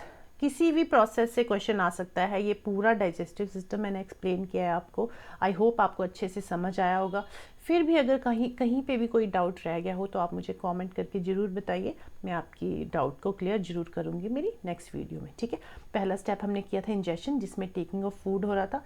डाइजेशन में break down of complex food substance into simpler soluble food substance, जिसमें स्टमक ने हेल्प किया, स्मॉल इंटेस्टाइन ने हेल्प किया। स्टमक में कुछ डाइजेस्टिव जूसेस सिक्रीट हुए, इंटेस्टाइन में भी कुछ digestive juices, intestinal juices secrete हुए जिन्होंने ब्रेक डाउन करने में हेल्प की। कैसे कैसे किया वो मैंने आपको पूरा बताया है डिटेल में। एब्जॉर्प्शन में जो विलाय है, फिंगर लाइक प्रोजेक्शन, मैंने आपको बताया। यहाँ पे कैपिलरीज प्रेजेंट होंगी तो ये कैपिलरी जो है डाइजेस्टेड फूड को एब्जॉर्व कर लेंगी, ठीक है। और एब्जॉर्ब फूड को फिर ब्लड जो है हमारे, absorb food is use to provide energy. कैसे, हमारी बॉडी ब्लड जो है उस डाइजेस्टेड फूड, एब्जॉर्ब फूड को कैरी करेगा और हमारे सारे बॉडी पार्ट्स में भेज देगा, और वहाँ पे रेस्पिरेशन प्रोसेस होगी, जहाँ पे रेस्पिरेशन के थ्रू हमारी बॉडी में एनर्जी, वहाँ एनर्जी रिलीज होगी और उस एनर्जी को हमारी बॉडी यूज़ करती है। और ये एनर्जी होती है एटीपी की फॉर्म में, जिसकी फुल फॉर्म है एडिनोसिन ट्राइफॉस्फेट। कोई भी क्वेश्चन 1 नंबर का कहीं से भी आ सकता है, तो ध्यान से सुना कीजिए जब एक्सप्लेन करती हूँ, ठीक है। इजेशन में क्या हो रहा था, रिमूवल ऑफ अनडाइजेस्टेड फूड। इसमें किसका इंपॉर्टेंट रोल है, लार्ज इंटेस्टाइन का। Large intestine plays role in ingestion, role ingestion का समझ आ गया। पांचों स्टेप आई होप आपको समझ आ गए होंगे, ingestion, digestion, absorption, assimilation and egestion. ठीक है, अब डायग्राम पे आते हैं। ठीक है, अब ये है ह्यूमन डाइजेस्टिव सिस्टम की डायग्राम। इसमें देखो यहाँ पे माउथ है, माउथ से हमने खाना लिया जिसे हम कह रहे थे इंजेशन। खाना हमारे माउथ में यहाँ बक्कल कैविटी में गया, बक्कल कैविटी में टीथ ने हेल्प किया चबाने में, और टंग थी, टंग प्रेजेंट है, सलाइवा प्रेजेंट है, सलिवरी ग्लैंड जो है सलाइवा सिक्रीट करते हैं फूड को मॉइस्चन करने के लिए, ताकि जो है हमारा खाना अच्छे से ईसोफेगस के थ्रू ट्रांसफ़र हो सके। ईसोफेगस में कौन सी मूवमेंट होती है? Peristalsis movement. पेरिस्टालसिस, ये छोटे छोटे क्वेश्चन 1 नंबर में बनते हैं, पेरिस्टालसिस मूवमेंट। ठीक है, अब यहाँ पे एपिग्लोटिस आपको दिख रहा होगा, और फेरिंग्स, ये जो फूड पाइप है ना, यहाँ पे इसी के साथ एक पाइप होती है जो हमारे लंग्स में जाती है, और इस फेरिंग्स की जो ओपनिंग, फेलिंग्स के ना ऊपर एक ऐसे ढक्कन सा बना होता है, एक फ्लैप लाइक स्ट्रक्चर है, दैट इज़ कॉल्ड एपिग्लोटिस। ये फ्लैप लाइक स्ट्रक्चर क्या करता है, जब भी हम खाना खाते हैं तो ये फेरिंग्स के ढक्कन को, फेरिंग्स को बंद कर देता है, ताकि जो खाना है वो हमारी फेरिंग्स में ना चला जाए, हमारी लंग्स में ना चला जाए। ठीक है, फेरिंग्स जो है लंग्स के साथ आगे अटैच होता है। ठीक है, यहाँ तक समझ आ गया आपको। उसके बाद फिर खाना ईसोफेगस के बाद कहाँ गया था? स्टमक में। स्टमक में क्या हुआ था? HCl प्रेजेंट होता है, म्यूकस प्रेजेंट होता है, म्यूकस प्रेजेंट होता है, एंड कुछ डाइजेस्टिव जूसेस प्रेजेंट होते हैं जो कि हमारे खाने की डाइजेशन में हेल्प करते हैं। Partially digested food, digestive juices, partially digested food जिसको हम कायम भी कह रहे हैं। यहाँ पे जो खाना है पार्शियली डाइजेस्टेड फूड है उसको हम कायम कहते हैं। फिर ये जो कायम है ये स्मॉल इंटेस्टाइन में चला जाता है।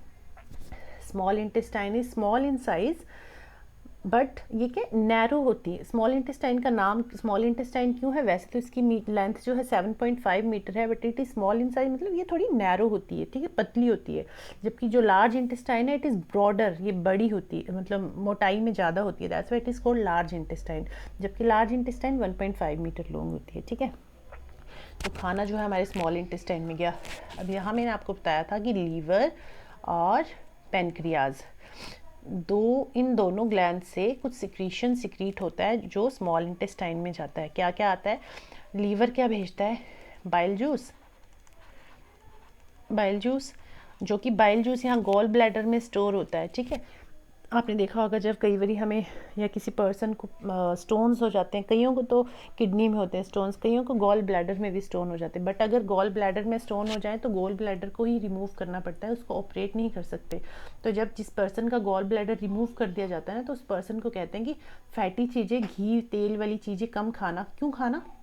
क्योंकि गॉल ब्लैडर क्या करता है? बाइल जूस को स्टोर करता है, और बाइल जूस को स्टोर करता है, और लीवर क्या करता है? बाइल जूस को सिक्रीट करता है। तो बाइल जूस जब बनेगा ही नहीं, लीवर सिक्रीट नहीं करेगा, और बाइल जूस क्या करता है? फैटी चीज़ों को डाइजेशन में हेल्प करता है, ब्रेक डाउन ऑफ फैट्स करता है। तो जब गॉल ब्लैडर ही नहीं होगा तो फैट जो है डाइजेस्ट नहीं हो पाएगा, इसलिए मना करते हैं कि फैटी फूड, मतलब जिसमें तेल घी वाली चीज़ें नहीं खानी चाहिए जिस पर्सन का गॉल ब्लैडर रिमूव कर दिया होता है। क्योंकि क्या होता है? बाइल जूस नहीं बन पाता, बाइल जूस रिलीज ही नहीं होता बॉडी में। ठीक है, ठीक है, बाइल जूस और पैनक्रियाज क्या करेगा? पैनक्रियाटिक जूस भेजेगा जो कि कार्बोहाइड्रेट और प्रोटीन को ब्रेक डाउन करेगा, ठीक है, इनटू सिंपलर सब्सटेंसेस। फिर इसके बाद यहाँ पे बिलाई फिंगर लाइक प्रोजेक्शन, यहीं अंदर फिंगर लाइक प्रोजेक्शंस प्रेजेंट होती हैं जो कि डाइजेस्टेड फूड को एब्जॉर्व करती है, और उस फूड को लेके कैपिलरीज उस फूड को ले लेती हैं, और कैपिलरीज जो है हमारे सारे बॉडी पार्ट में उस खाने को ब्लड के थ्रू भेज देती हैं, और ब्लड में हमारे जितने भी सेल्स प्रेजेंट है वहाँ पे क्या होता है? रेस्पिरेशन प्रोसेस होती है जिसके थ्रू एनर्जी रिलीज होती है, और वही एनर्जी फिर हमारी बॉडी यूज़ करती है वर्कआउट करने के लिए, काम करने के लिए। ठीक है, तो ये समझ आ गया होगा आपको। स्मॉल इंटेस्टाइन में जाएगा, उसके बाद फूड डाइजेस्ट हो गया, एब्जॉर्ब्ड हो गया, उसके बाद जो है एसिमिलेशन के बाद लास्ट प्रोसेस, 5th प्रोसेस था इजेशन। इजेशन में क्या हुआ? जो अनडाइजेस्टेड फूड था वो यहाँ चला गया, कोलोन में चला गया, हमारे लार्ज इंटेस्टाइन में चला गया। अब कोलोन क्या करेगा? लार्ज रेक्ट, देखो ये कोलोन है, यहाँ पे कोलोन, रेक्टम और एनस। जो लार्ज इंटेस्टाइन है it is divided into 3 parts, colon, rectum and anus. Colon में क्या होगा?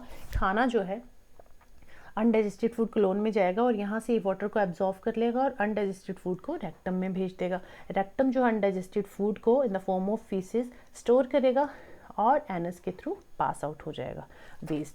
Waste of our body pass through anus. ठीक है, I hope human digestive system आपको सारा अच्छे से क्लियर हो गया होगा, क्रिस्टल क्लियर हो गया होगा, आई होप सो। बट फिर भी कोई डाउट रह गया होगा तो आप मुझे प्लीज़ कमेंट करके बताइए, नेक्स्ट अपकमिंग वीडियो में इसको डिस्कस कर लूँगी। राइट, ये सारी डिटेल है जो भी मैंने समझाया है कि माउथ में क्या हो रहा है, स्टमक में क्या हो रहा है, small intestine, pancreas, liver, large intestine, जो भी प्रोसेस मैंने अभी डिस्कस की है आपके साथ वो सारी यहाँ पे मेंशन की हुई है, तो आप ये रीड आउट कर लीजिए। Right, next question number 30, which of the, last question है हमारा, विच of the following statement is not true. Which of the following statement is not, note का हमेशा ऑलवेज ध्यान रखिए, not true regarding life cycle of silk worm and production of silk fibre. कौन सी एक statement जो है, 4 स्टेटमेंट्स दी हुई हैं, चारों में से 3 सही होंगी, एक गलत होगी, जो गलत होगी वही हमें बतानी है। निम्नलिखित में से कौन सा कथन रेशम के जीवन चक्र के संबंध और रेशम के उत्पादन में सत्य नहीं है, ठीक नहीं है, गलत है, वो बताना है हमें।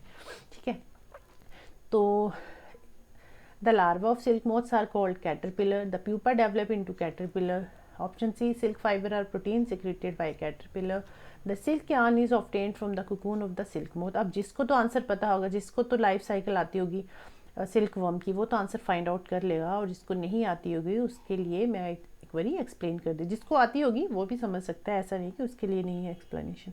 ठीक है, चलिए, ये है life cycle of silk worm.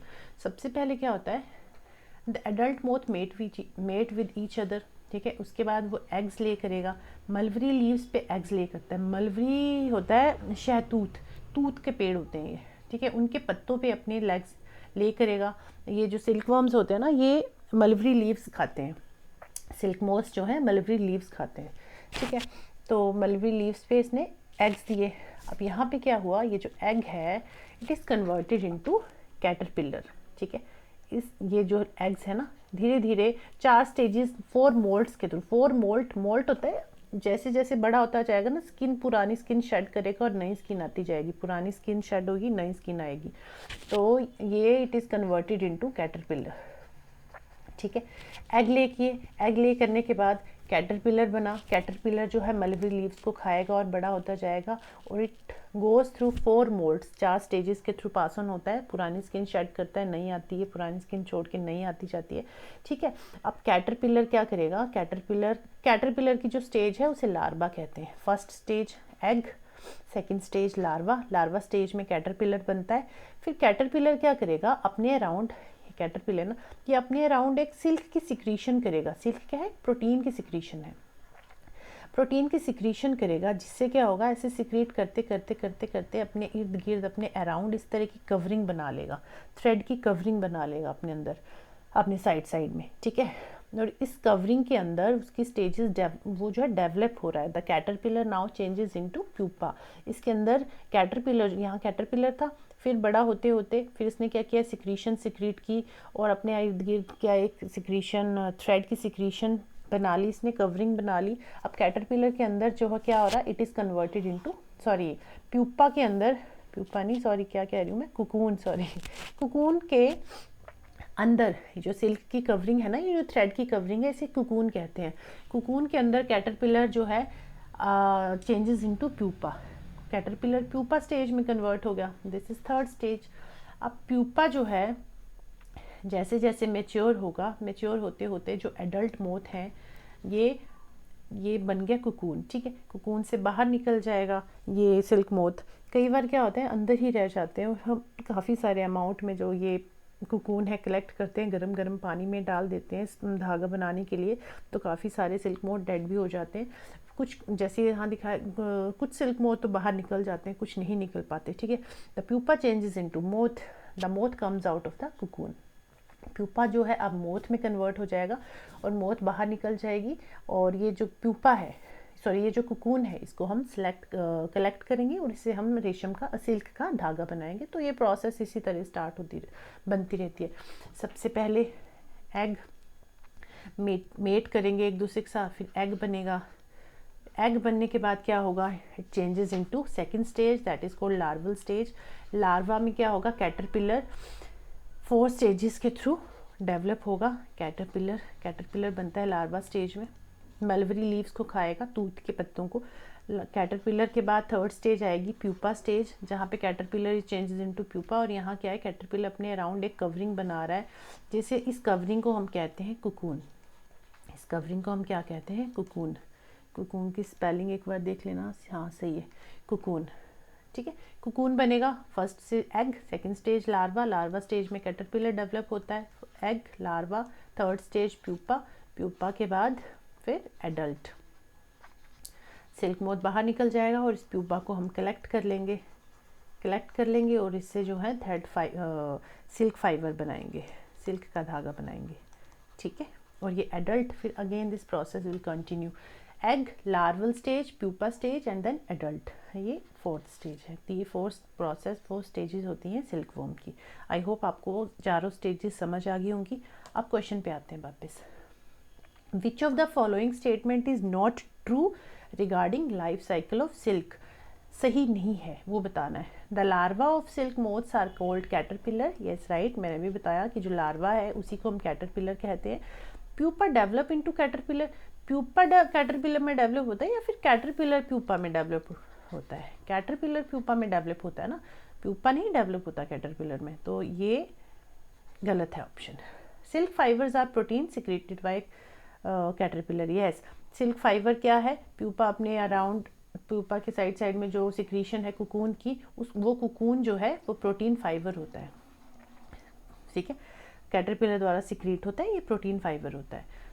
ये भी सही है। The silk yarn is obtained from the cocoon of the silk moth, yes, silk moth से के कुकून से सिल्क फाइबर बनता है, राइट। तो हमारा राइट आंसर था प्यूपा डेवलप इनटू कैटरपिलर, क्योंकि यही हमें बताना, जो गलत था वो बताना था, और ऑप्शन बी गलत था, ऑप्शन बी गलत था, और यही हमारा आंसर था। ठीक है, यही हमारा आंसर था, ऑप्शन बी। आई होप आपको सारे 30 क्वेश्चन समझ आ गए होंगे। ठीक है, फिर भी अगर किसी क्वेश्चन में कहीं भी कोई डाउट रह गया हो तो आप मुझे कमेंट करके ज़रूर बताइए। और ये जो हमने 3 पार्ट्स में डिस्कस किया है अपना पेपर, ये मैं अपने टेलीग्राम चैनल में डाल दूँगी। RB कौशल एकेडमी मेरे चैनल का नाम है, टेलीग्राम चैनल का नाम है। ठीक है, जो यूट्यूब का नाम है ना, वही टेलीग्राम चैनल का नाम है, RB कौशल एकेडमी। तो इसी में मैं ये पेपर डाल दूँगी। ठीक है, वीडियो अपलोड कर दूँगी, और आपको ये सारे पेपर की जो PPT है, जो नोट्स हैं, ये नोट्स आपको वहाँ पे मिल जाएंगे फ्री ऑफ कॉस्ट। ठीक है, ये नोट्स आप वहाँ से कलेक्ट कर सकते हैं, वहाँ से पढ़ सकते हैं। इसमें हमने सारे 30 क्वेश्चंस डिस्कस किए हैं, राइट। तो आज के लिए इतना ही। अब नेक्स्ट वीडियो में कल जो हम डिस्कस करेंगे वो नेक्स्ट पेपर डिस्कस करेंगे दिसंबर 2022 का। ठीक है, दिसंबर 2022 का पेपर डिस्कस करेंगे। 2021 में 2021 में एक ही पेपर हुआ था जो मैंने आपके साथ डिस्कस कर लिया है। अब 2022 में ना ऑनलाइन पेपर हुआ था, वो हम डिस्कस कर लेंगे कल। ठीक है, इसको भी पार्ट्स में डिवाइड करेंगे, 10-10 करके 3 पार्ट्स में डिवाइड कर लेंगे, ताकि वीडियो ज़्यादा लंबी भी ना हो और आपको भी समझने में कोई प्रॉब्लम ना हो। तो 10-10 क्वेश्चन करके डिस्कस कर लेंगे। जैसे ये 21 वाला पेपर डिस्कस किया ना, वैसे ही 22 वाला पेपर डिस्कस कर लेंगे। ठीक है, तो हमने अभी तक कितने पेपर डिस्कस कर लिए? 3 पेपर।